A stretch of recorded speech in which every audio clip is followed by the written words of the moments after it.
Greetings, my name is Andrew Bremberg and I'm the president of the Victims of Communism Memorial Foundation. In studio today on VOC's Witness Project conversation series, Profiles in Freedom, is Chinese dissident, American activist, author, and survivor of Mao's Cultural Revolution, Xi Van Fleet. Please join us as we learn more about China's descent into communism, the true nature of the Chinese Communist Party, and one survivor's historic story of the pursuit of liberty.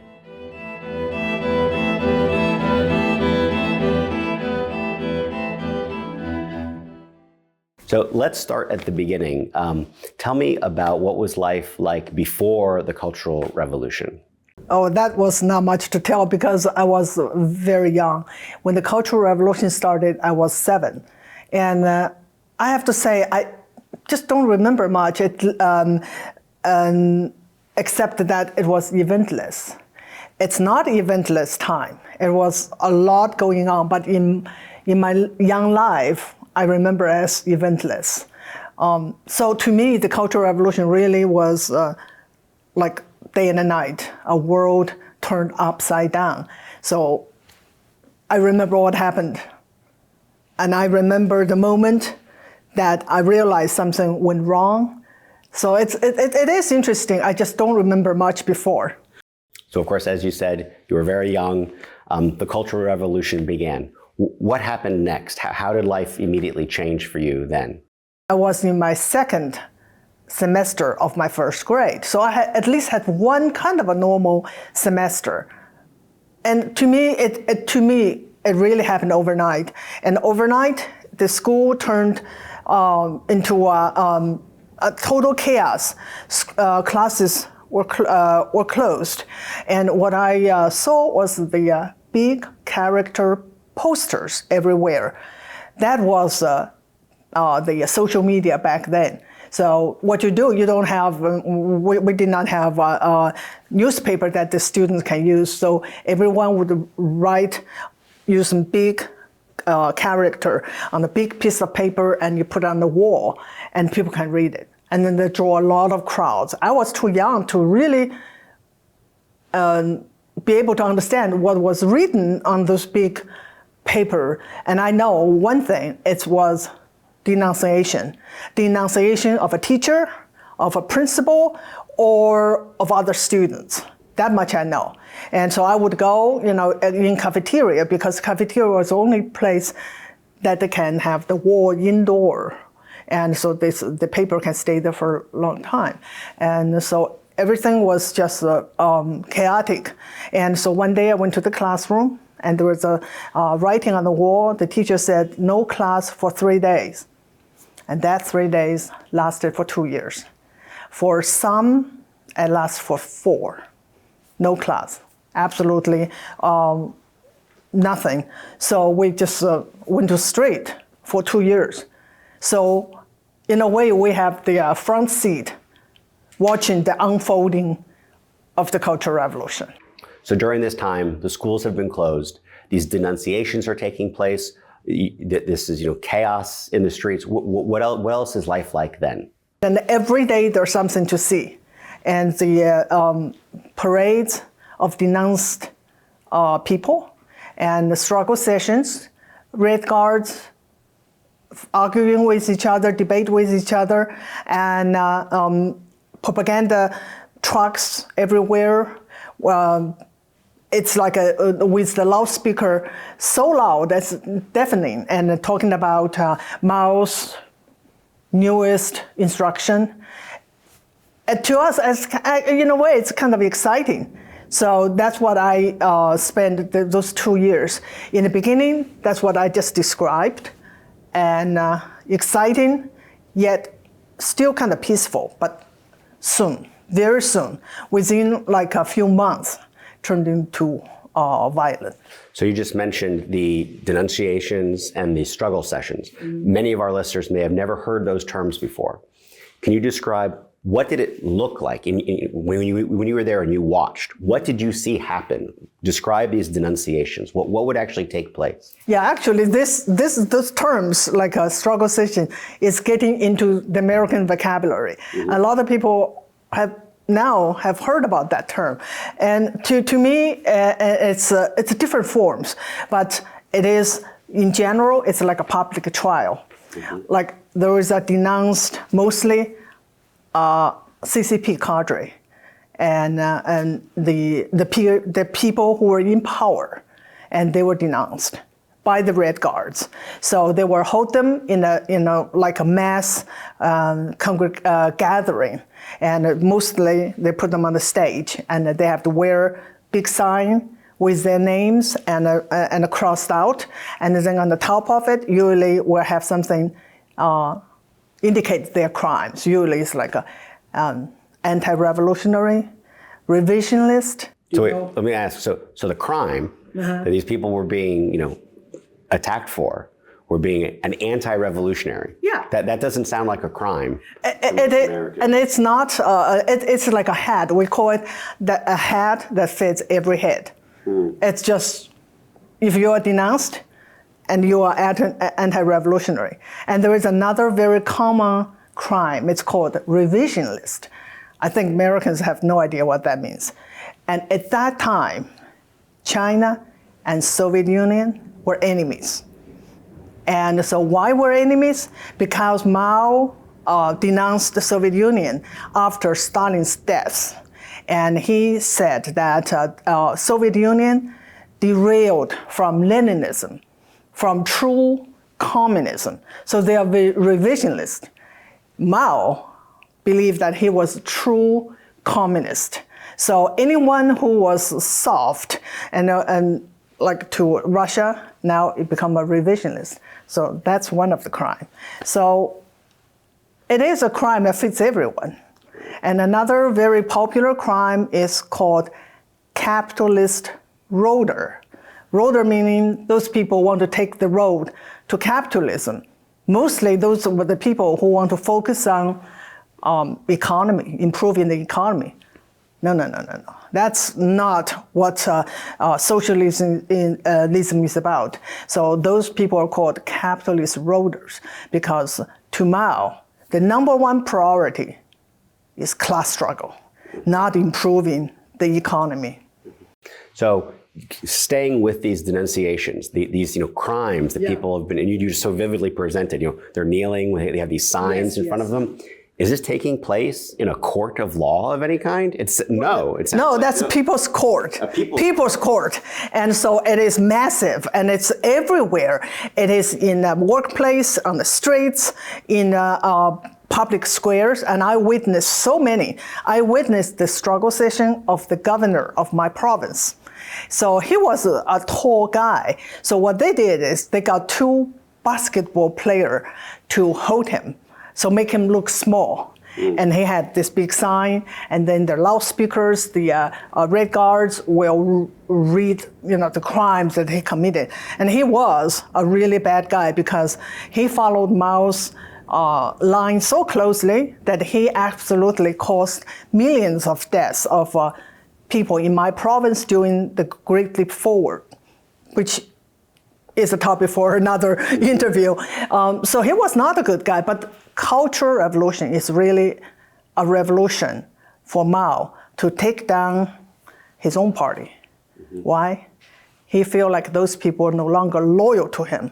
He have to take them down by the masses, by people, so he can replace them with his own.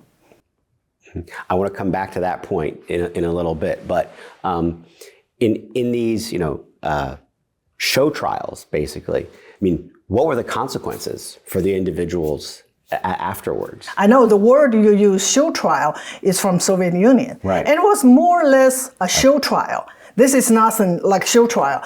So these are really the people's, so-called people's court. It's the masses of people gathered together to denounce someone. And who denounced them? Maybe people, maybe the party, we don't know. And so they will humiliate them. And they would do all sorts of things. They would make them stand on the chair sometimes and bend over, and then they will cut their hair. They call it yin and yang hair. Usually it's half shaved, half not. They would do all sorts of things, and they will torture them. Some were beaten to death on the spot. Even though I haven't witnessed that, but I heard that all the time. It's commonplace. It was absolutely a revolution that turned everything upside down. Wow. So this goes on for several years. You're not in school at all during this period of time. You mentioned you're out of school for 2 whole years, but then you went back to school as a young child. Was school the same? Did you go back to school the same way as before? Let me add to a little bit of that. The beginning of the Cultural Revolution was really a revolution carried out by Red Guards. Red Guards were indoctrinated young people from elementary school all the way to college. That was 1966 when the Cultural Revolution started. Mao had 17 years from 1949 to 1966 to indoctrinate a whole generation of young people. Those young people knew nothing but that Mao was their great leader, their savior, and someone they should follow and defend at any cost. So that's how Mao was so easily mobilized them and used them as his revolutionary for his cultural revolution. So you returned to school. Yes, yeah. Tell me what school's like now. So they were the ones that did what Mao wanted them to do, and they finished the job in about 2 years. They took down those people in power, and so Mao now can put his own people back into the position of power. So the Red Guards were no longer useful, right? Because they were useful idiots. Their job was done, so they're no longer useful. Do you know what Mao did to them? Exile all of them to the countryside, to the no man's land, to open farms on virgin land. That's their reward. They thought they're going to share power. Of course, they're too naive and they have no idea. So they got written off. So 2 years later, I think it's in 1968 or beginning of 1969, we're told, Mao said, carry on the revolution in the classroom. So we were asked to go back to school. By then, 2 years later, I was in 4th grade. So from 1 to 4, like nothing happened. Okay, we're just in the 4th grade. But at that time, all the textbooks were banned because those textbooks, according to Mao, was not radical enough.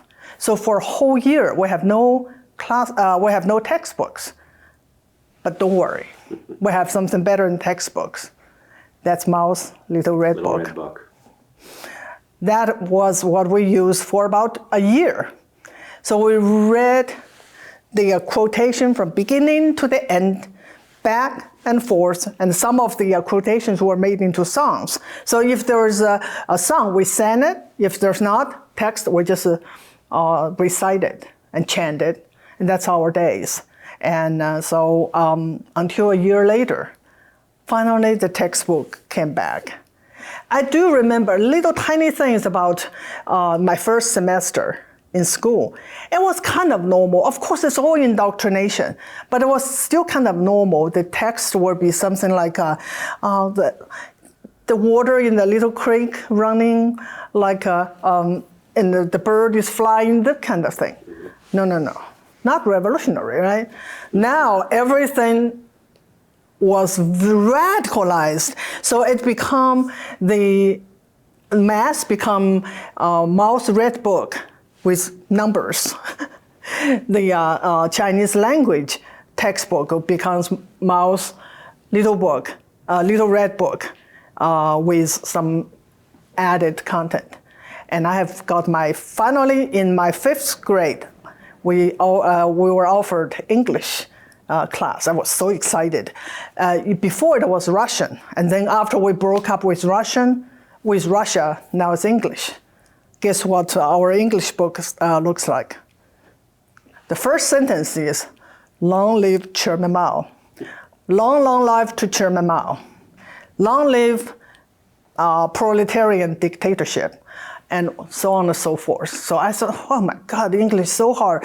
We have to pronounce it proletarian, bourgeois. And I still remember them because that's how I learned my English. So everything was radicalized. And that's the rest of my so-called education. So going on throughout your education, I mean, it must have felt like a re-education camp. Yeah, because we learned nothing. Because Mao said, too much education is dangerous. We need to, what the education purpose is to turn over the successors of communism and socialism. And you just need to know to be loyal to the party, need to know what Marxism and communism is about, that's all. You don't need anything else. Because of that, Mao cut the 12 years education to 10. No need to get more education. So when I graduated from high school, I was only 16. And I started early. I started school when I was 6, should be 7. So I only have 10 years education, so-called education, minus 2 years. That's my education. And that's not education, that's nothing but indoctrination. Mm-hmm. So when I graduated from high school, think about college, nope. College all closed, all shut down. And we, as young people, regarded it as a problem because there's no jobs, there's no opportunities. To have all these young people in the city was a problem. So like the rest of the Red Guards were sent to the countryside, and so was I. So I was sent to the countryside at the age of 16 to receive my re-education from the peasants. By what? By working the fields, and under primitive condition, I was there for 3 years until Mao died, and his successor Deng Xiaoping opened university, and I was able to go back to school at the age of 19, and I feel I was fortunate because a lot of other Red Guards, they were called lost generation. They have lost all the opportunity.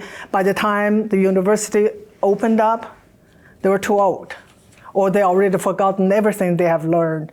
And that's called, sadly, the lost generation. So during this time, though, you'd already been learning English, and you had thoughts of coming to the United States of America afterwards. No, that is too much a dream. And in my book, I did describe this. It's funny, but it's sad. So when I was in the countryside, I was just like no hope. I feel like I would spend my rest of my life working in the fields as the peasant, with the peasants. But still, from time to time, I will let my dream, just let it take me, So, working in the fields, I was just daydreaming. And I would dream what? Guess what? I dreamed one day I will go abroad and I will go to Albania. Why Albania? That's the only country, Western country we know. We only have 3 friends. We have North Korea, North Vietnam, and Albania. And so my dream, that's a wild dream that one day I would go to Albania. You don't dream something when you don't know it. And from very young, we were taught that America is evil, imperialist country. And in America, the proletarian are living in hell. And the children, they don't have enough to eat. They are suffering. And then we were told that we were so lucky to be born and grow up in the greatest country in the world, New China. So you can't even dream because you don't know. Why would I dream that one day I would go to America, to a place that the proletarian are suffering? Wow. That's just incredible to think. This is the 1970s. Yes. Where China has hundreds of millions living in abject poverty. Yeah. Even going through education, being sent back to into fields to work in primitive farms. Whereas, many of our listeners will remember the 1970s, and younger people won't. But the United States, the 1970s, is probably, if not one of the richest countries in the world. Yes. That's an incredible type of propaganda. And you have no other source of information. I have no. That's what people need to know. And I really, really want to stress it and hope that your audience will get it. Communism is evil. Yes, it is evil so that they deprive us of anything, even, of course, private property, and we're just really, really live in poverty. But what's worse than that is they deprive us of information. They deprive us of the ability to think. They control every source of the information. How do I don't know anything. I don't know what's going on outside. I don't remember in the school years that I really have a good map of the world. And so when you don't have the information, you don't have the ability to question. And that is the real danger of communism. It really enslaves people, especially their mind. Mm-hmm. So you're not currently living in Albania.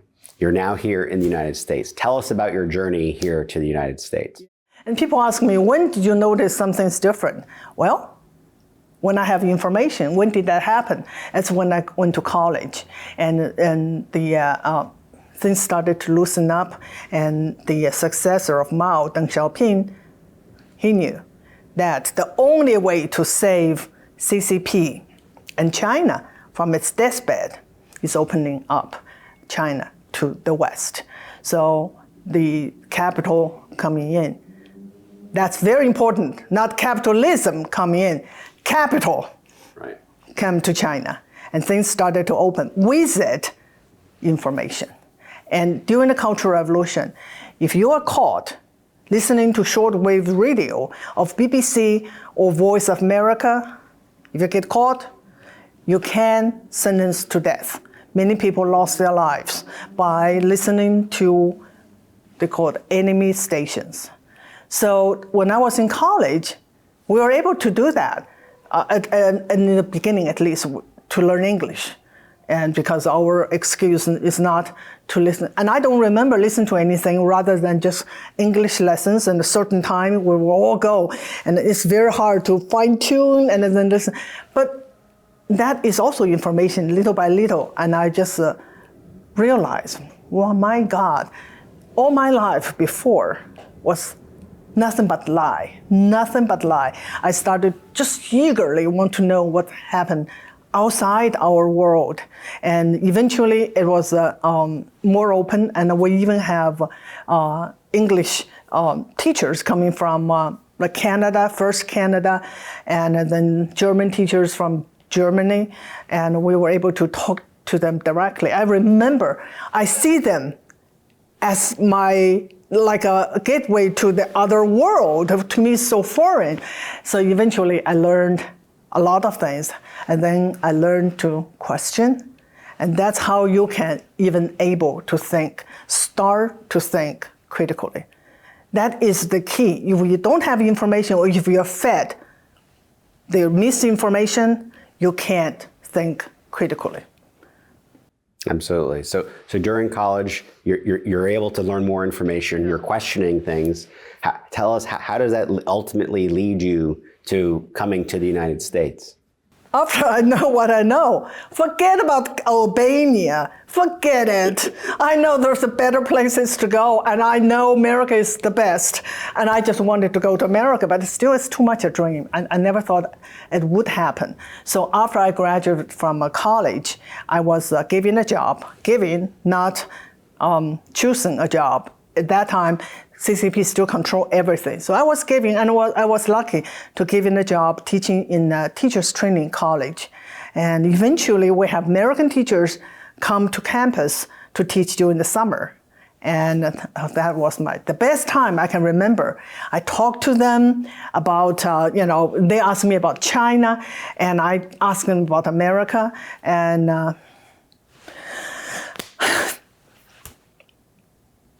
remember this so well. I met a Chinese American, and I think she came here from Southeast Asia, and she told me, America is a great place. It is the place that everyone was welcomed, especially immigrants. And I said, I want to go there. I absolutely want to go there.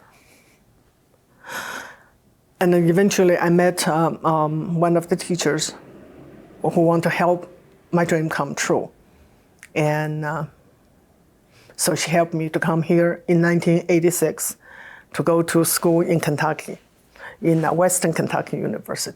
Well, of course, there's a lot of culture shock. And even though before I came here, I tried to read everything about America. I watched all Hollywood movies about America. So I was somewhat prepared, but it's a lot to adapt. One of the things I describe in my book as well, is the choices. And I told you that in China, there's no choices. Growing up, there's no choices. I was always told what to do. I was told what I can think, what I can read. Everything was controlled. And coming here is, I have to choose. I make a choice. And everything, even in college, you have to choose courses. That was foreign to me. In China, you were told this semester, this class, that class, whatever. You don't have choice. So, and I find that overwhelming. I find that in just anything in my life, I have a choice. I have a choice in a grocery store. So many kind of confusing brands that I have to choose from, and to rent apartment, I have so many to choose from, and so that is freedom to me. Is like it's hard. It's just easier. Someone tell me what to do, and I'm so used to it, and now I have to choose. But I guess in a way that is freedom, that you have to choose. You can choose wisely, and then you enjoy the benefit of your wise choice. Or you can choose badly, and then you suffer from the consequence. But that to me is my first taste of freedom, of making choices. Mm-hmm. So thinking about that, thinking of your experience of freedom through the lens of choices, how did that change your perspective on communism and what was communism? I mean, I'm sure we can all give a definition of communism. You had grown up on it, but how did that change your perspective on what communism actually was? Communism to me is control. It is control of every aspect of your life. In China, growing up in China, where we live, what school I can go to, what books I have access to, how much food I can have, everything that our daily lives was controlled and rationed. You never go and find a job. No, all the jobs belong to the party. The party give you a job. If the party finds you disagreeable, you don't have a job. You don't have anything. No one had real property. Property was, I never heard such a thing as a property. Everything we have was given by the party, allowed by the party. So we're slaves. So I really want people to understand it. Communism is slavery. They say, okay, slavery, the owners can sell and buy slaves. Yeah, but in the communist country, there was only one slave owner. It is the Communist Party. They don't have to sell you, don't have to buy you, they own you. Absolutely, it is the enslavement of people. That's how I define communism. And of course, when you're a slave, do you have choices? No. Can you think independently? No. And that, to me, is the difference. Well, what an incredible story of living under Mao, and then coming here to the United States. But as you mentioned in your story, part of that was only possible after the death of Mao and Deng Xiaoping and the opening. And then even after you left and came to the United States, for many years, China seemed to continue on that opening path. But more recently, under the leadership of Xi Jinping, many have suggested we've seen a turn back towards Maoist ideology and roots. I know you've been living here in the United States, but you've traveled back to China. You track what's happening in China. Do you have a perspective on what's been happening now under Xi Jinping? A lot has happened in China since I left. And it is a lot, today I think it's very confusing to a lot of Westerners and how to think about China. Is it a communist country? Or is it a capitalist country? Is it a normal country? I have to tell you, communism never left China. The reason that Deng Xiaoping decided to open up is because Maoism, the most radical version of communism, has pushed China to absolute despot. It's dying. The CCP is dying. China is dying. There's no way that it can be revived using the same ideology. That's why Deng Xiaoping used his so-called black cat and white cat doctrine. He said, I don't care if it's a black cat or a white cat, as long as it catch the mouse, it's a good cat. So he decided to invite Western investment in the capital. And so for a while, a lot of people in the West believe that capitalism can change China, can make China a democracy. And now we know. And we're all wrong, including me. Even I thought maybe there is a chance that China become democracy. But when you look back, Deng Xiaoping never denounced communism. He never denounced Maoism. He just wanted to buy time. He invited capital, but not capitalism. But in the process, the capital, the foreign investment brought in ideas about democracy, right? That people want to have say of how the things are run. That's no good. That's not good for the CCP. So in the process, there was a massive corruption, and there was massive discontent. So until Xi Jinping took over, he promised he's going to fix the corruption. He's going to fix China so that it will be a country for everyone. And now we know what happened. What happened is that he absolutely used Maoism. His whole family was a victim of Mao's Cultural Revolution. His father was denounced before Cultural Revolution, so he automatically become the so-called black class. Like it's a political identity that put you in the camp of the enemy of the state. So he suffered. Himself suffered, and his whole family suffered during the Cultural Revolution. He was beaten by the Red Guards and was expelled at the age of 15 to the countryside to be re-educated, just like me, you know. People just wonder, why would he take the same the path that Mao did? Answer is easy: power. Why? Because Maoism has proven to be the most effective way to seize power, and that's what he sees. So what's happening in China today is free speech is absolutely banned. And in Mao's China, it was kind of a low tech, right? You just, cut down, the flow of information, and you control everything. Low tech, but effective. Today, Xi Jinping has the best AI and surveillance technology. He can control everything, and he is controlling everything and every move. Every move you're going to take, or before you take it, they would know it.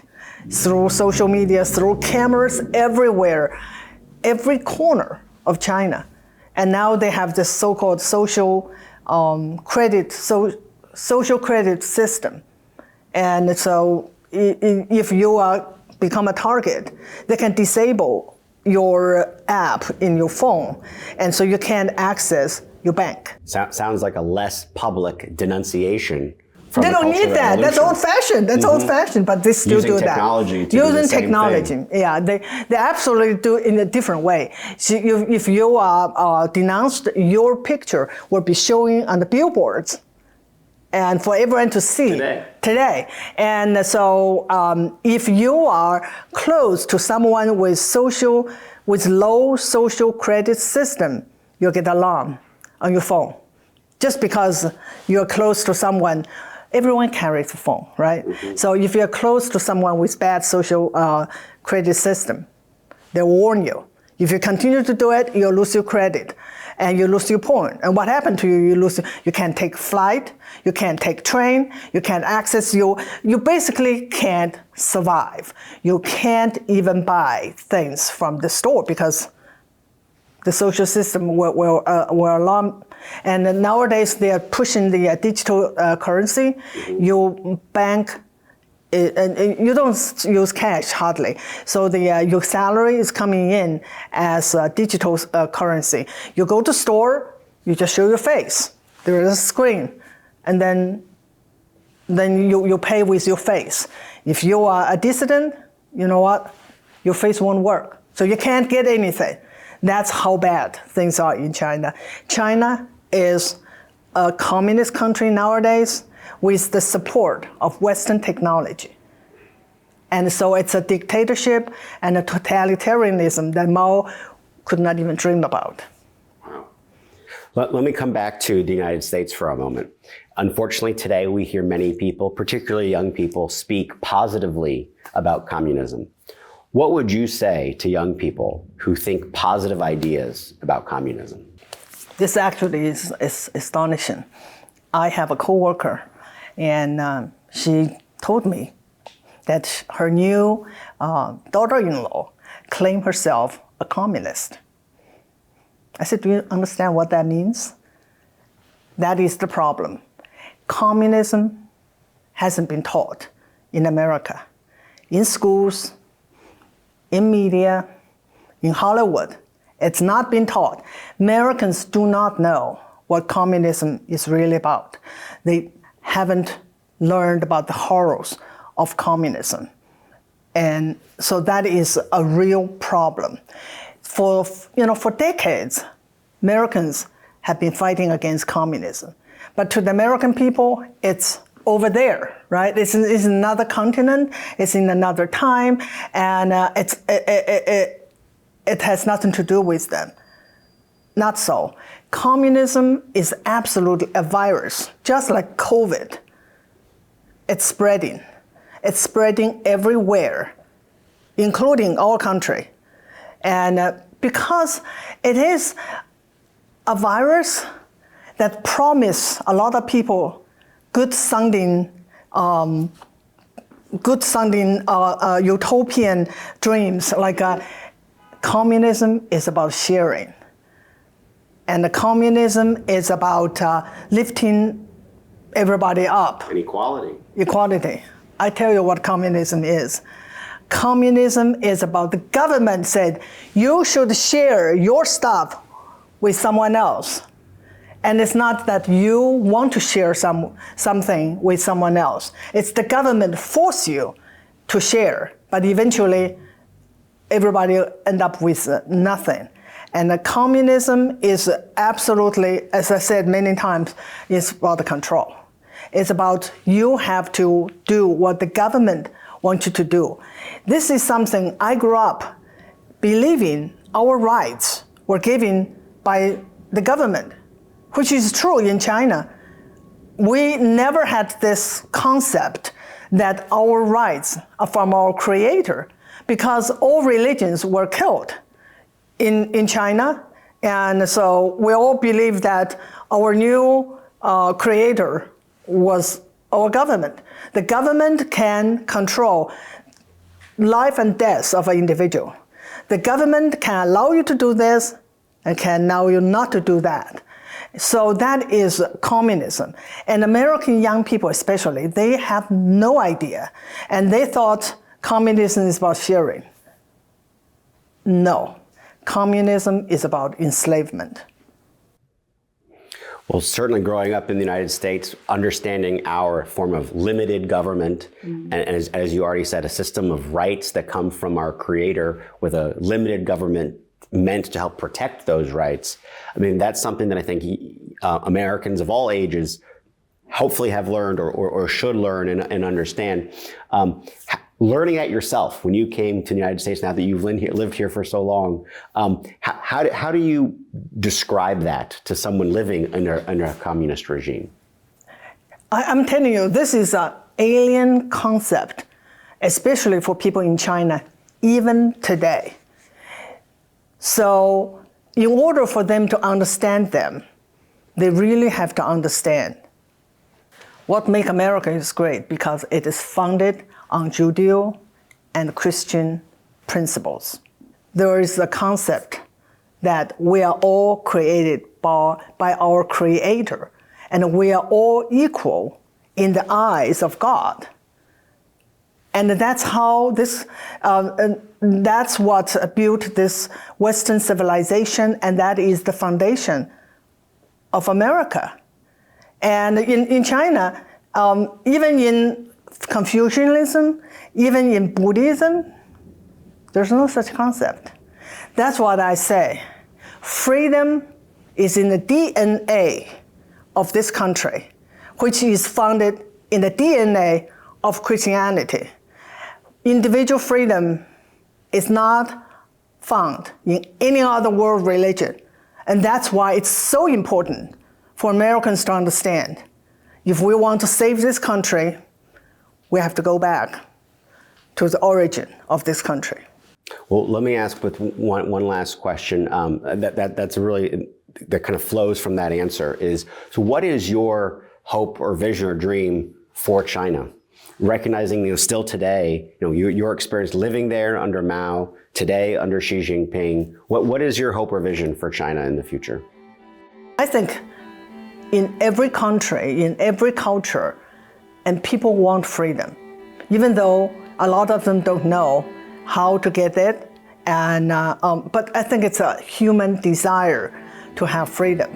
And in today's China, I think there's so many people are fed up with this totalitarian, new form of totalitarianism, especially during the COVID. And during COVID, we have this white paper revolution. It lasted just 2 days. But during those 2 days, we see hope there. During those 2 days, the young people, for the first time in CCP's history, they shouted, "Down with communism, down with CCP." It never happened, not during the Tiananmen Square student movement. So that is hope, because it is a human desire to be free. I don't think we could end it in any other better way. Thank you so much for being with us today. Well, thank you for having me, Mr. Ambassador.